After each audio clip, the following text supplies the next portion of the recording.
Hello everyone.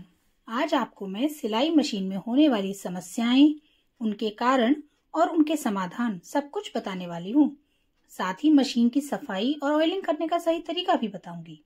आपकी machine में धागा बार बार टूटता है, सिलाई मशीन का बखिया खिंचाव देता है, ऊपर के बखिए में या नीचे के बखिए में डॉट डॉट वाली सिलाई आती है, या फिर कोई और समस्या हो, आपकी हर समस्या का समाधान आपको इस वीडियो में मिल जाएगा। प्लीज वीडियो को एंड तक ध्यान से देखिए। जैसे इस वीडियो में मैंने 2 रंग के धागों से सिलाई की हुई है, जिससे आपको ठीक से समझा सकूं। ऊपर के धागे का लाइट कलर है और नीचे के धागे का डार्क कलर है। बखिया लगाते टाइम ऊपर का धागा नीचे और नीचे का धागा ऊपर जाकर बखिया बुनता है। अगर हमारा ऊपर का बखिया खराब आ रहा है तो इसका मतलब है कि नीचे शटल में कोई प्रॉब्लम है, और अगर ऊपर का बखिया ठीक है, नीचे का बखिया खराब आ रहा है, तो इसका मतलब है कि ऊपर वाले धागे का बैलेंस खराब है। दोनों बैलेंस बराबर आएंगे तभी हमारा बखिया ठीक आएगा। किस बखिए के खराब होने का क्या कारण है, किस वजह से ये धागा खराब आ रहा है, इन सभी के बारे में हम आपको बताने वाले हैं इसी वीडियो में। चलिए फ्रेंड्स, इसके बारे में आपको बताते हैं। सिलाई मशीन की जानकारी आपको देने के बारे में सोचा ही था कि मेरे चाचा जी आ गए हैं, जो कि सिलाई मशीन के एक्सपर्ट हैं। तो चलिए हम ये सब उन्हीं से सीखते हैं। फ्रेंड्स, मेरे चाचा जी उन एक्सपर्ट्स में से हैं जो बीमारी पूछते नहीं हैं, खुद चेक करते हैं। इसलिए वो पहले मेरी सिलाई मशीन को सिलाई लगा के चेक करेंगे, उसकी प्रॉब्लम्स को समझेंगे और फिर उसका इलाज करेंगे। तो चलिए देखिए फ्रेंड्स, मेरे चाचा जी मशीन पे आ गए हैं और अब वो अपने आप एक सिलाई लगा के चेक कर रहे हैं। देखिए वो कितने ध्यान से नीचे और ऊपर दोनों ही बखियों को देख रहे हैं और फिर से मशीन को और चला रहे हैं। अच्छी तरीके से पूरा बखिया लगाकर ही वो चेक कर रहे हैं कि कितनी दूरी पर कोई प्रॉब्लम होती है और ऊपर होती है या नीचे होती है। उन्होंने अच्छी तरीके से चेक कर लिया है। अब वो मशीन को ठीक करने के लिए तैयार हो गए हैं। और देखिए अब उन्होंने मशीन की बेल्ट निकाली है और मशीन को पायदान से बाहर निकाल रहे हैं। अगर आपकी मशीन भी मोटर वाली या पायदान वाली है तो आप भी उसे बेल्ट से अलग कर लीजिए और निकाल के इस तरीके से रखिए कि उसकी साइड प्लेट के पेच को लूज करें। ये पेच बाहर निकालने नहीं होते हैं, सिर्फ इन्हें ढीला करना होता है। इन्हें ढीला करने से प्लेट को ऊपर सरका के बाहर निकाल लेते हैं। चाचा जी इस मशीन के अंदर के धूल मिट्टी के लिए ब्रश मांग रहे थे, तो मेरे पास ये ब्रश रखा था, मैंने यही दिया है। इस ब्रश को पहले झाड़ दिया था। फ्रेंड्स, ये ध्यान रखिए कि हमें सफाई करनी है, उसके अंदर और गंदगी नहीं आनी चाहिए। इसीलिए जो भी ब्रश यूज करें उसे पहले से साफ कर ले। साफ और सूखे ब्रश के साथ इस तरीके से सारी धूल मिट्टी साफ कर रहे हैं। और सारी धूल मिट्टी साफ करने के बाद इसके अंदर कहीं कोई धागा फंसा हुआ है तो वो भी चाचा जी अच्छी तरह से निकाल रहे हैं। उसके बाद देखिए अब वो ऑयलिंग शुरू कर रहे हैं। ये निडल वाली जो लंबी एक पॉइंट होती है ना, इस रॉड पर अच्छी तरीके से वो ऑयलिंग कर रहे हैं। चाचा जी कह रहे हैं कि यहाँ पे हर पॉइंट पे हमें ऑयल महीने में एक बार कम से कम जरूर डालना चाहिए। देखिए फ्रेंड्स, अब चाचा जी बता रहे हैं कि हमें ऊपर किस किस होल में रेगुलर तेल डालते रहना चाहिए। कम से कम वीक में एक बार हमें मशीन को साफ करके इन होल में जो ऊपर दिए हुए होते हैं उन पे ऑयल के पॉइंट भी बने होते हैं, उन पे कम से कम ऑयल हफ्ते में एक बार जरूर डालना चाहिए।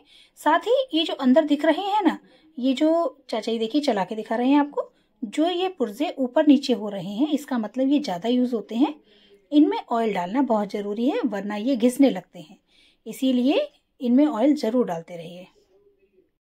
देखिए फ्रेंड्स, अब चाचा जी बीच बीच में मशीन को ऊपर नीचे चला के देख रहे हैं कि निडल की सेटिंग ठीक है या नहीं।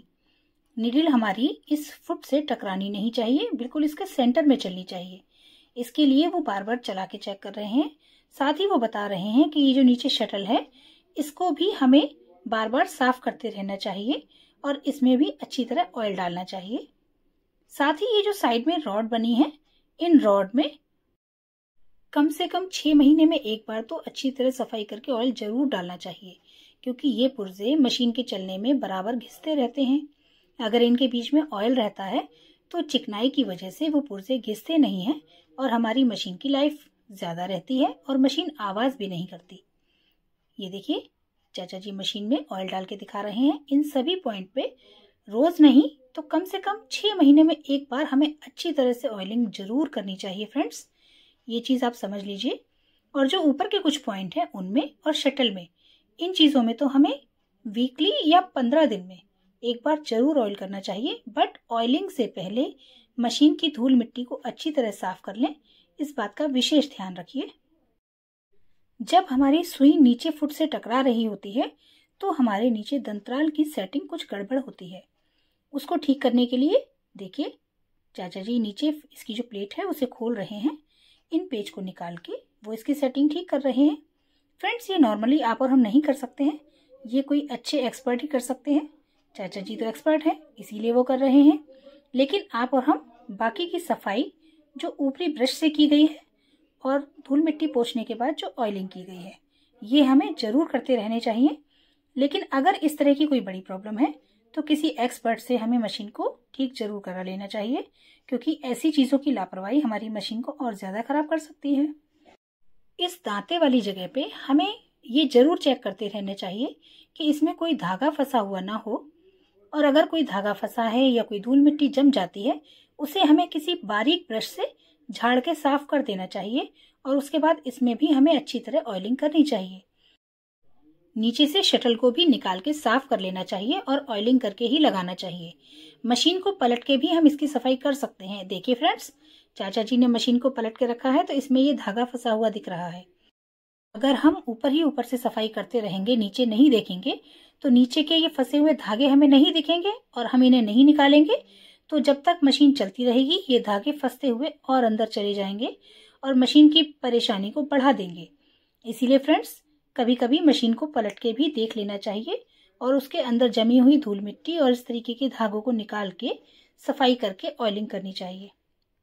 सॉरी फ्रेंड्स, आपको यहाँ पे कुछ अंधेरा दिख रहा होगा, अचानक लाइट चली गई है और क्योंकि चाचा जी को वापस जाना है इसीलिए हम वीडियो को रोक नहीं रहे हैं, ऐसे ही आगे पूरा कर रहे हैं। देखिए फ्रेंड्स, इस तरीके से पूरी मशीन में ऑयलिंग हो गई है। अब मशीन को वापस सीधा करेंगे और सभी तरफ से इसे अच्छी तरह से साफ करके लगाएंगे और मशीन में धागा डालेंगे। धागे को खींचते हुए उसका बैलेंस चेक करेंगे। अगर वो टाइट लग रहा है तो उसे थोड़ा सा लूज करेंगे। धागे का बैलेंस ठीक करने के बाद हम किसी रफ कपड़े पे कुछ सिलाइयां चलाएंगे। कुछ सिलाइयां चलाने से जो मशीन में ऑयल डाला गया है, एक्स्ट्रा ऑयल इस कपड़े पे आ जाएगा और जब हम अच्छे कपड़े पे सिलाई शुरू करेंगे तब हमारा वो कपड़ा खराब नहीं होगा। इसीलिए किसी रफ कपड़े पे पहले कुछ देर तक सिलाई करना बहुत जरूरी है।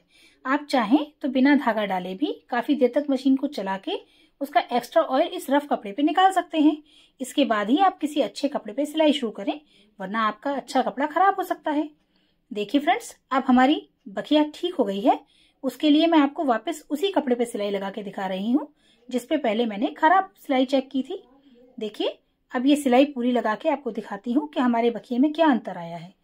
हमारी मशीन में ऊपर का धागा लूज था, इसलिए वो नीचे जाके डॉट बन रहा था और नीचे का बखिया खराब कर रहा था। हमने ऊपर के धागे का बैलेंस ठीक किया है तो अब हमारा बखिया बिल्कुल ठीक आ रहा है। देखिए फ्रेंड्स, ये जो सेकंड वाला हमने बखिया लगाया है वो हमारा अभी का है और जो पहले वाला है वो ऊपर से खराब दिख रहा है। ऊपर से जितना खराब दिख रहा है उससे ज्यादा वो नीचे से खराब दिख रहा है, क्योंकि वो नीचे गया था जो लूजिंग थी। देखिए फ्रेंड्स, यहाँ जो सेकंड वाला बखिया है वो हमने अभी लगाया है और वो बिल्कुल ठीक दिख रहा है। धागे का रंग तो आपको इसलिए दिख रहा होगा क्योंकि ऊपर का धागा नीचे और नीचे का धागा ऊपर तो जाता ही है, तभी तो हमारी सिलाई बनती है। और ऊपर नीचे के बखिए अलग अलग समझाने के लिए ही मैंने 2 रंग के धागे लगाए हुए हैं। तो देखिए फ्रेंड्स, अब हमारा बखिया बिल्कुल ठीक हो गया है। इस तरीके से आप भी अपनी मशीन की इस प्रॉब्लम को ठीक कर सकते हैं। अगर आपकी मशीन में ऊपर का बखिया खराब आ रहा है तो इसका मतलब ये है कि शटल से बखिया टाइट है, और उसके लिए आप या तो शटल निकालिए और उसमें से एक नन्हा सा पेच होता है उसको ढीला करके नीचे वाले शटल का बैलेंस ठीक कर लीजिए, या फिर आपको लगता है वो ठीक है तो आप ऊपर वाले इस धागे को ही थोड़ा लूज कर लीजिए, क्योंकि कभी कभी ऊपर का धागा लूज होने पर भी नीचे से टाइट हो जाता है, जिसकी वजह से ऊपर का बखिया खराब आता है। ठीक है फ्रेंड्स, वैसे शटल की प्रॉब्लम 10% ही होती है, 90% प्रॉब्लम ऊपर से ही ठीक हो जाती है, क्योंकि अगर ऊपर का धागा ढीला है तो नीचे का बखिया खराब आएगा, और अगर ऊपर का धागा टाइट है तो इसका मतलब है कि नीचे का धागा लूज लगेगा और ऊपर का बखिया खराब आएगा। इसीलिए हम ऊपर के धागे को ही नीचे के धागे के साथ बैलेंस करने के लिए लूज या टाइट करके बखिया हम ठीक कर सकते हैं। तो अब इसके बाद हमारी मशीन पूरी तरह ठीक हो गई है फ्रेंड्स। नीचे से शटल का भी हमने सब कुछ ठीक कर लिया है और ऊपर का धागा भी हमारा बिल्कुल ठीक है। इसके बाद हम सुई को चेक कर लेते हैं कि हमारी सुई की नोक झड़ी हुई नहीं होनी चाहिए, क्योंकि सुई की नोक झड़ी हुई होती है तो भी कपड़ा खींचता है। इसीलिए अब सब कुछ हमने चेक कर लिया है। मशीन की सुई भी ठीक है, उसकी नोक झड़ी हुई नहीं है, तो हमारी मशीन सही है। और नीचे ऊपर दोनों धागे हमारे सही हैं, बैलेंस बिल्कुल ठीक है, तो बखिया बहुत बढ़िया है। और अब हम मशीन को फाइनली बंद करते हैं। मैं आपको फोटो दे रही हूँ जिसमें मैंने ऑयल डालने वाले पॉइंट बताए हुए हैं। इन्हें देखते हुए आप अच्छे से ऑयलिंग कीजिए। मिलते हैं अगले वीडियो में। Thanks for watching.